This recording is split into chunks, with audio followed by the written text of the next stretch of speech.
I didn't ask for her permission. I didn't ask for anyone's permission. But that's the thing about silence. It speaks louder than anything else. For as long as I could remember, I'd let life happen to me. It was easier that way. Go with the flow. Don't make waves. Don't rock the boat. But on that particular evening, the boat rocked all on its own. The apartment was unusually quiet that night, a stark contrast to the usual noise that filled the space. The hum of the fridge, the clink of dishes, the soft rustle of fabric as she moved about. But tonight, nothing. I had been sitting at the kitchen counter, staring at the table, for what felt like hours. No book, no phone, just the sound of my breath and the ever-present tick of the clock above the stove. I heard the door open behind me. She didn't announce herself like she usually did. She wasn't one for casual greetings or small talk. Instead, I heard her boots hitting the wooden floor, the tap of her heels the only sign that she was home. I didn't look up. I just let the silence stretch. Then came the words that would change everything. "I'm going on a date tonight," she said, nonchalant. Almost like she was telling me she was heading out for groceries. For a second, I didn't even process what she had said. A date? My wife, who had never even once shown any sign of wanting to go out without me, was telling me she was going on a date. Without me. I sat still, my eyes focused on the tabletop, unwilling to meet her gaze. I could feel her looking at me. I could feel her eyes scanning for any sign of emotion, waiting for me to snap, waiting for me to ask who, what, when, where, why. But I didn't. I didn't say anything for what seemed like an eternity. My fingers tapped absent-mindedly on the table, the only movement I could muster. "I'm sure it'll be fun," she added, her voice light, almost amused. I could hear her smile in those words. The way she spoke as if this was just another normal thing. It made the pit in my stomach grow larger. After a while, I finally responded, but not with the words she expected. Not with anger. Not with confusion. Not with any of the things she might have thought I'd say. "I'm sure it will," I said softly, my voice barely above a whisper. "Have fun." There it was. My response. It wasn't the explosion she was hoping for. It wasn't the outburst she wanted, the confrontation she was preparing for. It was just acceptance. And that, I think, threw her off more than anything. She froze. Just for a moment. I heard her breath catch, just slightly. But when she spoke again, there was nothing in her voice, just a flicker of something I couldn't quite place. "You're not going to say anything else?" I finally looked up at her, meeting her eyes for the first time since she had walked in. There it was again, that smirk, the same one I had seen 1,000 times before, but this time it wasn't as confident as it usually was. "No," I said. "I think it's fine. Go ahead. You deserve it." And just like that, the door clicked shut behind her. No more words. No apologies. No explanations. Just the sound of the lock turning and the emptiness that followed. I didn't move for a while. I just sat there, alone in the quiet of the apartment, the cold space between us hanging in the air like a thick fog. Was I angry? Maybe. Maybe I should have been. But for some reason, it didn't feel like anger. It felt like resignation. Like I had already known this moment was coming, and I had been waiting for it. Waiting for her to show me what she really thought of me. It didn't hurt. Not in the way I thought it would. But something shifted inside me. Something broke open that I couldn't explain. I had never been good at confrontation. Never been good at standing up for myself. But tonight, something had changed. I wasn't the man who would sit idly by anymore. I wasn't the man who would accept things just because it was easier than fighting. As the night stretched on and the hours passed, I realized that I didn't need to yell. I didn't need to scream or beg. I didn't need to do anything. I had already said enough. I would make sure she knew that her actions had consequences. This was just the beginning. The apartment felt colder once she left. Not in a literal sense. The heater was running just fine, and the lights were all on. But there was something else that shifted. A heaviness in the air that wasn't there before. A silence that stretched too far, too deep. I found myself standing by the window, watching her car pull away from the curb. The headlights blinked in and out of view as she drove down the street, and for a moment, I stood there, motionless. My reflection stared back at me, a man who didn't know what to do with himself. What had I just done? I hadn't raised my voice. I hadn't demanded answers. I hadn't begged her to stay. I'd simply let her walk out the door. And I felt fine. At least, that's what I told myself. But beneath the calm exterior, my mind was spinning. Questions began to flood in. The kind of questions I'd been avoiding for too long. How long had this been going on? Was there someone else? Why hadn't I noticed? Why had she been so distant lately? I walked into the kitchen, running my hands over the counter as if I could ground myself in something familiar. But nothing felt familiar anymore. Nothing felt like it should. I had been so content to live in the shadows of our relationship, letting Emily take charge, letting her make the decisions, assuming that as long as I didn't cause problems, everything would stay just fine. But that was the problem, wasn't it? I never questioned her. I never asked the hard questions. I never looked too closely. The silence dragged on, and I couldn't shake the feeling that I was standing at the edge of something much bigger than I'd ever anticipated. It was strange, this sense of calm. I expected to feel betrayed, to feel the anger bubbling up, ready to spill over. But instead, it was almost like I was watching someone else's life unfold. My own life, my own marriage, seemed like a story that had already been written, one that was now playing out without me. As the minutes passed, I couldn't help but think back to the first time we met. The way she smiled at me, the way she seemed so sure of herself, so full of life. Back then, I thought I was lucky. She was everything I wasn't: confident, outgoing, never afraid to take charge. And I, on the other hand, was quiet, reserved, and just happy to be in her presence. But what had I become since then? A shadow, a passive participant, a man who let his wife do everything for him, even if it meant sacrificing a part of himself in the process. I looked at the clock. 8:45 p.m. She'd probably be at her date by now. Maybe she was sitting across from him, laughing, enjoying herself while I sat here, stewing in my thoughts. It hit me then, the reality of what was happening. Emily wasn't just going on a date. She was living a different life while I was stuck in this one, frozen in time, unaware of where I fit into the picture. I knew then that I couldn't let this go. I couldn't just wait for her to come back and pretend like nothing had happened. No, I had to do something. But what? My first instinct was to pick up the phone, to call her, to demand she explain herself. But I didn't. I didn't want her to think I was desperate. I didn't want her to think I was weak. Instead, I sat there, letting the silence stretch for what felt like an eternity as I made my plan. It wasn't going to be anything dramatic. I wasn't going to confront her the second she walked through the door. I wasn't going to make a scene. No, I was better than that. I wasn't going to give her the satisfaction of seeing me fall apart. What I was going to do was something she never expected. I needed to take control of my life again. I wasn't going to be the man who just sat there and waited for her to come back. I wasn't going to be the one left behind, always waiting, always hoping she'd choose me. This time, the tables were going to turn. It wasn't about revenge. It wasn't even about making her regret her actions. It was about me finding my voice, finding my strength, and reminding myself that I was worth more than the way she had been treating me. As I stood up from the kitchen counter, a sense of resolve settled over me. I was done being passive. I was done being the quiet, invisible husband. I wasn't going to let her walk all over me anymore. And in that moment, as I grabbed my phone and started typing out a message, I knew one thing for sure. This was just the beginning. The clock on the wall ticked louder than usual. Each passing minute felt like it carried more weight than the one before, as if time itself was mocking me, dragging on while I sat motionless in the stillness of the apartment. I should have been angry, I told myself. I should have been furious. But all I felt was numb. And that, more than anything else, terrified me. I had spent so much of my life letting others control the narrative. I let Emily dictate the terms of our relationship, our life together. It was easier that way. I never questioned it. I was content with being the quiet observer, the one who was always there when she needed me, but never demanded anything in return. But what had that gotten me? A marriage that was slipping away without my even realizing it. I glanced at the phone on the table. The screen lit up with notifications. It was 9:30 p.m. now, over an hour since she'd left. I had already convinced myself that I wasn't going to call her. I wasn't going to beg her to explain herself. But the more I thought about it, the more I realized that I had to do something. I couldn't just sit here and wait for her to return as if everything were normal. I picked up my phone and typed out a message. It wasn't a question. It wasn't an accusation. It was just a simple statement.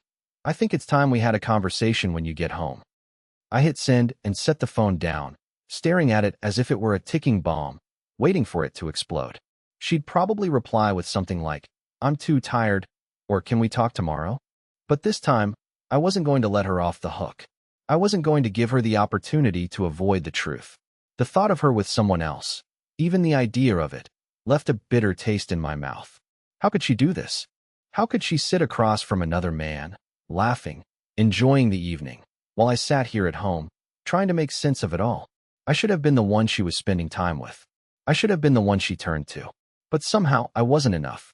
And that thought, more than anything, sent a surge of clarity through me. It was like a veil had been lifted. I had been letting her walk all over me, letting her treat me like I was the one who didn't matter. But I did matter. I had value. And if she couldn't see that, then maybe it was time I showed her. I stood up from the couch, walking over to the window, looking out at the street below. I had no idea where she was or what she was doing. All I knew was that things were never going to be the same again. And for the first time in years, I wasn't scared of that. I wasn't scared of losing her, because in some ways, I already had. The Emily I had married was no longer the person she had become, and I couldn't keep pretending that everything was fine. As I stared out into the darkness of the night, I realized that I was done playing by the rules of this marriage. I wasn't going to wait for her to come home and try to explain herself. I wasn't going to sit idly by and let her continue down this path. This time, I was going to take control. This time, I was going to make my own choices. I didn't care how she reacted. I didn't care if she was angry or upset or confused. I was done being the passive husband who never said anything, who never asked questions, who never stood up for himself. When she came back, there would be no more hiding, no more silence, no more pretending everything was fine. I was going to make sure she understood exactly what had happened. And that, in itself, would be a reckoning. The sound of my phone buzzing broke my thoughts. I looked down at the screen, expecting a text from Emily, but it wasn't her. It was a message from my best friend, Daniel. I had always found it strange how people seemed to sense when something was wrong. Maybe it was the tone in my voice the last time we spoke, or maybe it was just his intuition, but I hadn't spoken to him in a while, and yet here he was, checking in. Hey man, you good? Haven't heard from you in a few days. Let's grab a drink tomorrow. I can tell something's off. I read the message twice. Should I tell him? Should I tell him what was really going on? I felt the weight of the words, the heaviness of what I was about to admit. But I couldn't. Not yet. Not until I had it all figured out. Instead, I just replied with a simple, yeah, let's catch up soon. I set my phone down and turned my attention back to the door, waiting for the inevitable return of the woman who was no longer the same person I had married. I didn't know what was going to happen next, but for the first time in a long while, I was okay with that. The hours dragged on, stretching longer than I ever thought possible. My eyes kept flicking to the clock on the wall, each tick echoing in the quiet apartment like a reminder that time wasn't standing still for me. I had made my decision earlier.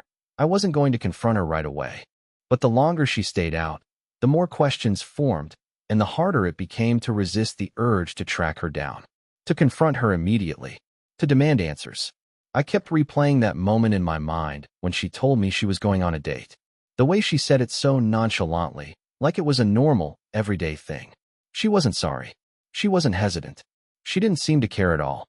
And that's what hurt the most. It wasn't the fact that she was going out with someone else. It was the complete lack of remorse. The fact that she didn't even try to hide it. The more I thought about it, the more I realized just how far things had gone. How far I had let them go. I had been so passive in our relationship, always giving in to her needs, never speaking up for myself, never standing my ground. But that was over. I wasn't going to be the same man anymore. The silence in the apartment was unbearable. I found myself pacing around the room, my thoughts spiraling. What if she was enjoying herself? What if she was out with someone who made her laugh more than I ever did? Someone who gave her the attention I'd stopped giving her? The thought gnawed at me, but I kept pushing it aside. I wasn't going to let myself get consumed by jealousy. I wasn't going to let it control me. I grabbed my phone again, scrolling mindlessly through social media, but nothing held my attention. I wasn't interested in anyone else's life right now. I was consumed by my own. The last few months had been a blur, filled with moments I had pushed to the back of my mind. The late nights she worked late at the office, the sudden detachment, the way she had become more distant with each passing day. I had brushed it off, too afraid to confront the truth. But now the truth was in front of me, and there was no escaping it. I tried to distract myself. I turned on the TV, but the images flickered on the screen without really registering. I glanced at my reflection in the dark window, but it didn't look like me anymore. Who was this man, standing alone in his living room, waiting for his wife to return from her date with someone else? Then, as if on cue, the door clicked open. My heart raced as I stood up, my body tense with anticipation. But as I heard the familiar sound of her footsteps entering the apartment, something shifted inside me. I wasn't the same person I had been when she left. I wasn't the same passive man who had let her walk all over him. She stepped inside, closing the door behind her, and I could see it immediately. The guilt in her eyes, the hesitation in her step. She was trying to act normal, but it was obvious that something was off. She hadn't expected this. She hadn't expected me to stay calm, to not react, to not make a scene. And I could see it in her eyes. She was waiting for me to do just that. But I didn't. I didn't let her see me break. I didn't let her see how much this hurt. "Hey," she said, her voice tentative. She was standing by the door, her coat still on, as if she was waiting for me to speak first. I didn't respond immediately. Instead, I walked over to the kitchen, poured myself a glass of water, and took a sip. My movements were deliberate, measured. I wasn't going to rush this. I wasn't going to give her the satisfaction of thinking she could control the situation with just a few words. I set the glass down and turned to face her. Her eyes were glued to me, searching for any sign of weakness, any sign that she had gotten to me. But I wasn't going to let her have that. Not this time. "Good time?" I asked casually, as though we were talking about a simple evening out, not her spending it with someone else. She blinked, taken aback by my calmness. "Yeah," she said slowly, clearly trying to gauge my reaction. "It was nice. We had dinner and talked." I nodded, keeping my face neutral.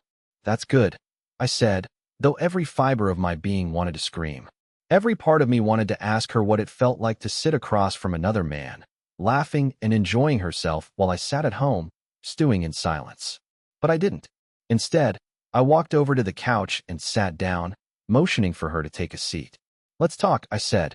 Her face flickered with confusion, but she did as I asked, sitting down on the opposite end of the couch. The distance between us felt miles apart. The air was thick with unspoken words, with everything we had left unsaid. "Why did you do this?" I asked quietly, my voice steady but firm. It wasn't an accusation. It wasn't a demand. It was just a simple question, but it hung in the air, heavier than anything I had said before. She opened her mouth to respond, but no words came out. She wasn't prepared for this. She wasn't prepared for me to confront her with such calmness, with such resolve. She was used to me being the one who avoided confrontation, the one who let her have her way without questioning it. But that man was gone. I could see the panic rising in her eyes as she searched for something to say, something that would make this all go away. But there was nothing. Nothing she could say that would erase the reality of what had happened. "I don't know what you want me to say, Theo," she said, her voice shaking. "I don't know how to explain it." I leaned back, crossing my arms. "You don't have to explain anything to me," I said calmly. "But understand this. I'm not the same man I was before. I'm not the man who sits quietly while you do whatever you want. I'm not the man who just lets things slide anymore." Her face went pale as the weight of my words hit her. She opened her mouth to speak again, but the words caught in her throat. For the first time, I saw fear in her eyes. And for the first time in a long time, I felt in control. The room was suffocating, filled with tension that was so thick it felt almost tangible. Emily's eyes flickered nervously as she sat across from me on the couch, but I didn't look away. I wasn't going to let her control the situation. I wasn't going to let her manipulate me into silence again. She shifted uncomfortably, her fingers fidgeting with the sleeve of her coat as she avoided my gaze. Her silence was more telling than any words she could have said. The fact that she was now the one struggling to speak, the one who seemed unsure of what to say, it felt like a victory, though it wasn't one I had wanted. I didn't want to win this battle. I didn't want to feel this way. I wanted the woman I married, the woman who had promised me everything.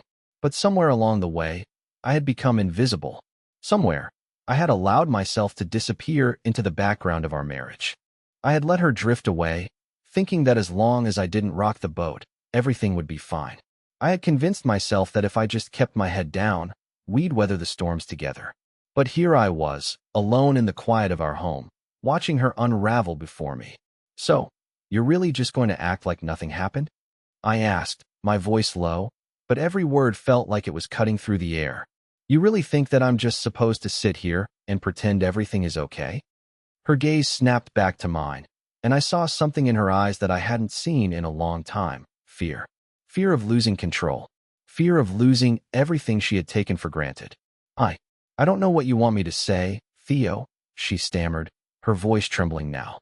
It wasn't supposed to be like this. I never wanted to hurt you. Then why did you? I asked, cutting her off. Why didn't you just tell me the truth? Why didn't you just come to me and say that you were unhappy? I'm not an idiot, Emily. I could see it. I felt it for months. You've been pulling away. You've been distant. And now you're telling me that you're going out with someone else, as if it's no big deal. She opened her mouth to speak, but the words never came. She just sat there, staring at me as though she were trying to find a way out of this conversation. But there was no way out. Not anymore. I was afraid, she whispered finally, her voice barely above a whisper. Afraid of losing you. Afraid of the way things had become. I scoffed, shaking my head in disbelief. Afraid of losing me? Is that really what you think this is about? You don't lose someone by pulling away from them, Emily. You don't lose someone by disappearing and pretending everything is fine. You lose them by doing exactly what you've done, by finding someone else to fill the void, rather than dealing with the problems in your own life. The room seemed to shrink as the weight of my words settled between us. She looked down at her hands, and I could see the shame creeping in, but it wasn't enough. It wasn't enough for her to simply feel guilty. It wasn't enough for her to just apologize. What I needed, what I had needed for so long, was for her to see me, to see the man sitting in front of her, the man who had loved her, and to understand how much I had sacrificed for this relationship. For her. For us. I don't want to be that person anymore, I said quietly, my voice softer now, but filled with a sense of finality. I don't want to be the man who sits in the corner, waiting for you to decide when I matter. I don't want to be the man who quietly lets you walk all over me. I can't do it anymore, Emily. She opened her mouth again, but this time, no words came. She just sat there, frozen, unable to process the enormity of what I was saying. I wasn't going to be her doormat anymore. I wasn't going to let her pull away without consequences. I wasn't going to sit by and let her destroy everything we had built without standing up for myself. The silence between us stretched on, but it wasn't uncomfortable. It was necessary. We were both sitting in the aftermath of a shattered illusion, both trying to figure out how to navigate the mess we had made of our lives. I don't want to lose you, she finally said, her voice barely above a whisper, her eyes brimming with unshed tears. But I don't know how to fix this. I don't know if I can fix this. The words hit me harder than I expected. I wasn't prepared for her to admit it. I wasn't prepared for her to show this level of vulnerability. But it was too late for apologies. It was too late for promises. The damage had been done, and no amount of crying or regret would change the fact that she had crossed a line that I couldn't ignore anymore. I think you already know the answer, I said, my voice steady, though a part of me wanted to break down. We've already lost something, and I don't know if I can ever get it back. There was nothing more to say after that. No grand speech, no emotional outburst. We were both left to confront the truth of what had happened, and the reality that we were no longer the people we had been when we first met. This wasn't a marriage anymore. It was a shell of what it used to be, hollow and empty. I think it's time we figure out where we go from here, I said, standing up. I didn't know where we were going. I didn't know what would happen next. But I knew that I couldn't stay in this toxic, stagnant place any longer. She didn't stop me as I walked toward the door. I don't think she even knew what to say, but I didn't look back. The door closed behind me with a soft click. The apartment felt more empty than it ever had before. And for the first time in a long time, I felt a sense of freedom. But freedom came with its own price. The door slammed shut behind me, and the sound echoed through the apartment like a final warning shot, the kind that makes you realize there's no going back. I walked down the hallway, the echo of my footsteps against the wooden floor steady and deliberate. I wasn't sure where I was going, but I needed to get away, to clear my head, to process everything that had happened in the past few hours. I had never felt so detached, so emotionally distant from the woman I had once known. The woman I had built a life with, the woman I thought was my partner. It was as though I had been living in a dream, and now I was waking up to the cold, hard truth that everything I had believed in was a lie. I didn't even realize how far I had walked until I found myself standing outside, the cool night air biting at my skin. I looked up at the dark sky, the streetlights casting long shadows across the pavement. My mind was spinning, but one thought kept rising to the surface. What now? I had told myself that I wouldn't let her walk all over me anymore, that I wouldn't be the passive husband who sat silently as she did whatever she pleased. But now that I had made that choice, the weight of it settled over me. I didn't know what to do next. I didn't know what the future held, but I knew I couldn't go back. The version of me that had let her control everything, that version was gone. I pulled out my phone and scrolled through my messages. Daniel had texted earlier, asking to catch up, but I had brushed him off. I wasn't ready to share what was going on. I wasn't even sure how to put it into words. How could I explain to him that my wife, the woman I thought I knew, had just told me she was going out with another man? I hesitated for a moment before I typed out a message, my fingers slow but deliberate. I need to talk. Can you meet up? It's serious. I hit send and immediately regretted it. It wasn't the kind of thing you text to a friend. It felt too raw, too exposed. But I couldn't keep bottling this up. I couldn't keep pretending everything was fine when it was clear that it wasn't. I walked aimlessly down the street, my thoughts still swirling. I could still feel the tension in the air back at the apartment, her words echoing in my mind. I don't know how to fix this. Her admission wasn't some moment of clarity. It was just another way for her to avoid taking responsibility. She didn't know how to fix it, sure, but did she even want to? Did she want to fix anything? I stopped walking for a moment, leaning against a lamppost, the light casting a harsh glow on the ground beneath me. I closed my eyes and tried to breathe, tried to push the overwhelming sense of frustration down. This wasn't just about what she had done. It was about everything that had led up to this moment, the distance between us that had been growing for months, the lies we had both been living. And I had been just as guilty, hadn't I? I hadn't wanted to see it. I hadn't wanted to confront the truth because I was afraid. Afraid of losing her, afraid of losing the life I had worked so hard to build. But I couldn't keep living like this. I couldn't keep pretending that everything was okay when I knew it wasn't. The truth was, I didn't know how to fix us. I didn't know if there was even a way to fix this. But one thing was certain. I wasn't going to let her walk away from this without facing the consequences. I wasn't going to let her think that she could just go on a date with someone else and come back home like nothing had changed. The silence in my apartment, the coldness in her eyes, the casual way she had dropped her bombshell. It was all too much to ignore. It was too much to let slide. I needed answers. I needed to know if there was anything left worth saving, or if it was time to finally let go. I turned around and began walking back toward the apartment. The night was cold, but the chill in the air didn't compare to the one I felt inside. As I approached the building, I could see the light from the window. She was still home, still inside. But what would I say? What would I do when I walked through that door? I wasn't sure. But what I did know was that I couldn't keep hiding from the truth. I couldn't keep pretending that things were fine when they weren't. The truth had to come out, whether she was ready for it or not. I walked inside and closed the door behind me, the sound of it locking echoing in the otherwise silent apartment. She was sitting on the couch, her eyes watching me closely, as though she was waiting for me to say something. I didn't speak immediately. I just stood there, letting the tension build. And when I finally spoke, it wasn't with anger or accusations. It wasn't with bitterness or revenge. It was simply with the raw truth of what had happened. "We need to talk," I said quietly, my voice steady but filled with something that surprised even me. Resolve. No more avoiding it. No more pretending it's okay.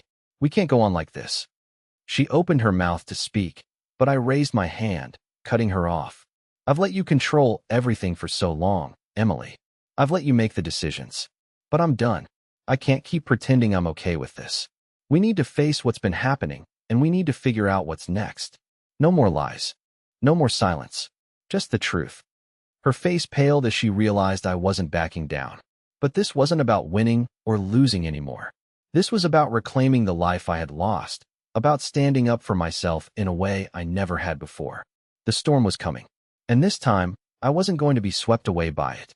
She stood there, still as stone, her eyes wide, her breath catching in her throat. She was searching my face, looking for any sign of the man she thought she knew. The one who would back down. The one who would quietly accept everything she handed him. The one who had always been content to live in the shadows of their relationship. But that man wasn't here anymore.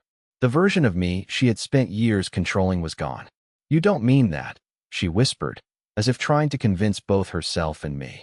She took a step toward me, her hand outstretched, almost like she was trying to comfort me, trying to soften the blow of the words she knew she had no right to say. But I didn't flinch. I didn't move.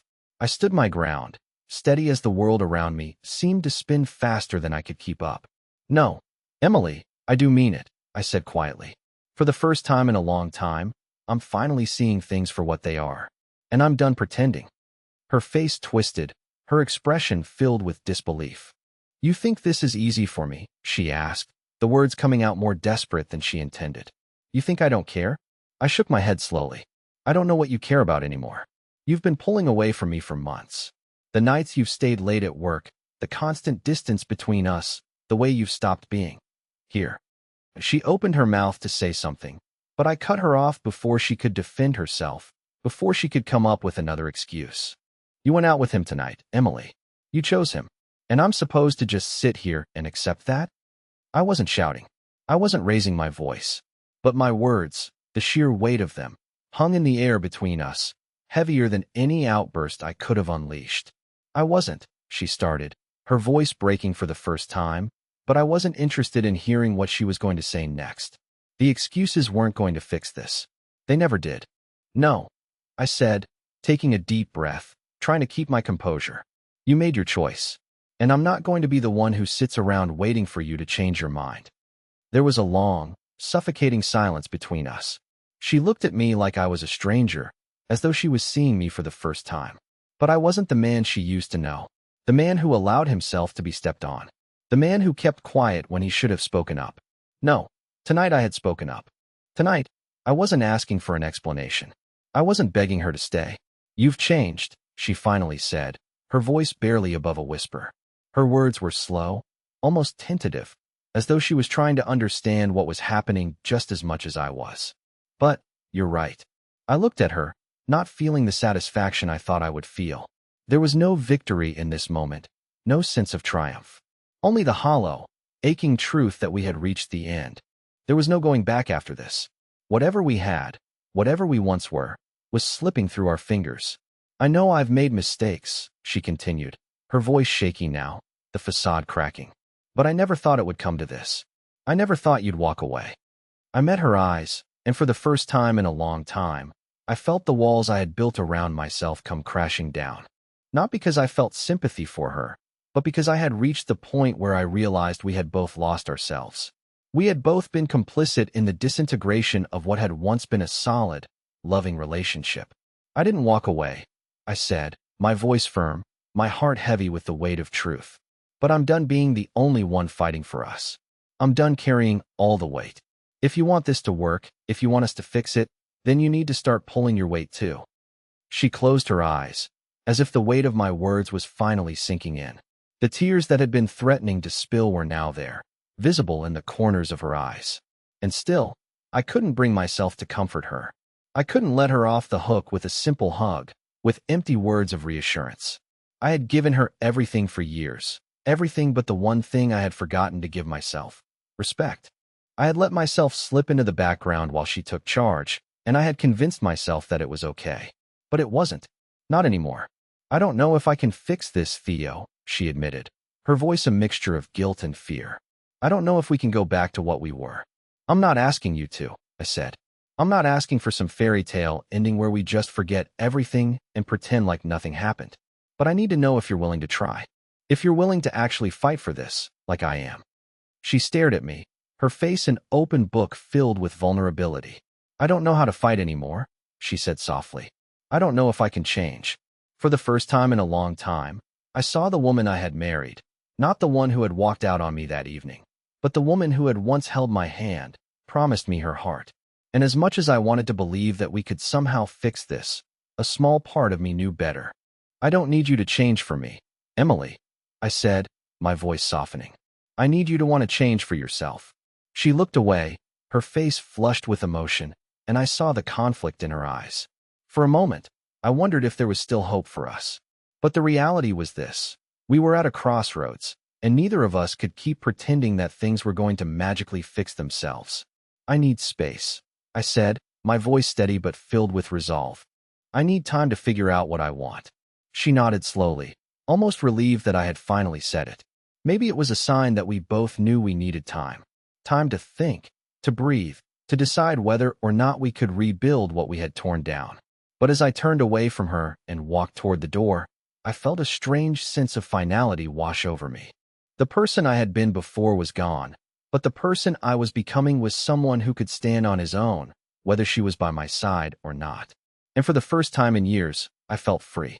The apartment felt different as I stood there, looking out the window into the night. It wasn't just the silence that hung in the air anymore. There was something else, something more profound. Something I couldn't put into words right away, but I felt it deep down. The weight I had been carrying for so long was starting to lift. I turned around slowly, glancing over at Emily. She hadn't moved from the couch, still sitting there, but the tension in her shoulders was different now. It was as if she had accepted something that had been hard to confront. Something that, perhaps, we both had been avoiding. I took a deep breath and walked over to where she was sitting. I'm not saying this is the end, Emily. I'm not saying it's over. I'm saying that we both need to figure out who we are now, separately and together. And then we can decide if we're strong enough to move forward. Her eyes met mine, and for the first time in a long while, I saw a glimmer of hope. It was faint, almost imperceptible, but it was there. She nodded slowly, as if the weight of my words had finally broken through. I don't know what the future holds, I continued, my voice softening. But I know that I'm not the same person I was a few weeks ago. I'm not going to settle for being invisible. And I want you to find that same strength too, Emily. For yourself. Because if we do this, we do it as equals. Not as someone who's afraid of what the other might think or do. There was a long pause as she processed what I had said.